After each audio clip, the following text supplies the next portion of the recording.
Boss, મગજ બગાડવું હોય ને તો જ આ રીલ આખી જોજો, અને છેલ્લે મને કહેજો ખરા કે મારી વાત સાચી છે કે ખોટી. તમે વોશરૂમ ગયા પછી શું કરો છો? બે શું મગજ વગરની વાત કરો છો યાર? ફ્લશ કરવાનું હોય. કેમ કેમ ફ્લશ કરો છો? એ કચરો છે યાર, એને ફ્લશ કરીને ગટરમાં જવા દેવાનું હોય. અચ્છા, ફ્લશ ના કરો તો શું થાય ખબર છે?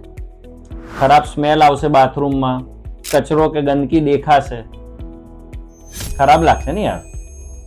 સાહેબ, જો ગટરની વસ્તુમાં તમે આવું ધ્યાન રાખતા હોય તો તમને ખબર છે કે તમારા મગજમાં તમે કેટલો કચરો ભરી રાખ્યો છે જેને ફ્લશ કરી નાખવાનો હતો.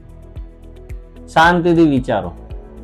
રોંગ સાઈડમાં કોઈ આવીને તમને ભટકાતા રહી જાય છે. તમારે ઉતાવળ છે અને તમને કોઈ સાઈડ નથી આપી રહ્યું. ટિફિનમાં આજે કદાચ ગમતા ટેસ્ટની સબ્જી નથી આવી.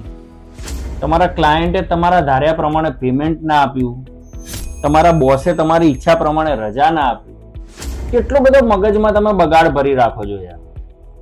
હું માનું છું આનાથી દુઃખ થાય, સ્વાભાવિક છે. આપણે માણસ છીએ, દુઃખ થાય, પણ એને મગજમાંથી કાઢી નાખો.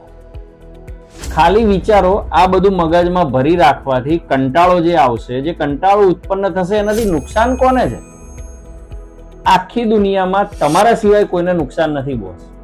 તો પછી એ કચરો ફ્લશ કરી નાખો અને આનંદથી જીવી લો ને યાર. ક્યારે જિંદગીનો ધી એન્ડ થઈ જશે કોઈને ખબર નથી.